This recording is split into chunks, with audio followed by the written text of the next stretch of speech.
جو لوگ کافر ہیں یعنی اہل کتاب اور مشرک وہ کفر سے باز رہنے والے نہ تھے یہاں تک کہ ان کے پاس کھلی دلیل آ جائے، یعنی اللہ کا ایک پیغمبر جو پاک اوراق پڑھ کر سناتا ہے جن میں مستحکم آیتیں لکھی ہوئی ہیں، اور اہل کتاب جو فرقوں میں بٹے ہیں تو دلیل واضح کے آنے کے بعد ہی بٹے ہیں،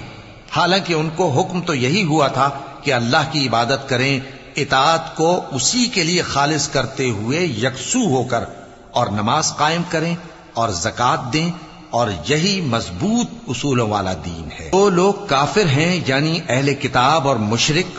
وہ دوزخ کی آگ میں پڑیں گے اور ہمیشہ اسی میں رہیں گے، یہ لوگ سب مخلوق سے زیادہ برے ہیں۔ بے شک جو لوگ ایمان لائے اور نیک عمل کرتے رہے وہ تمام خلقت سے بہتر ہیں، ان کا صلہ ان کے پروردگار کے ہاں ہمیشہ رہنے کے باغ ہیں جن کے نیچے نہریں بہ رہی ہیں، ہمیشہ ہمیشہ ان میں رہیں گے، اللہ ان سے خوش اور وہ اس سے خوش۔ یہ صلہ اس کے لیے ہے جو اپنے پروردگار سے ڈرتا ہے۔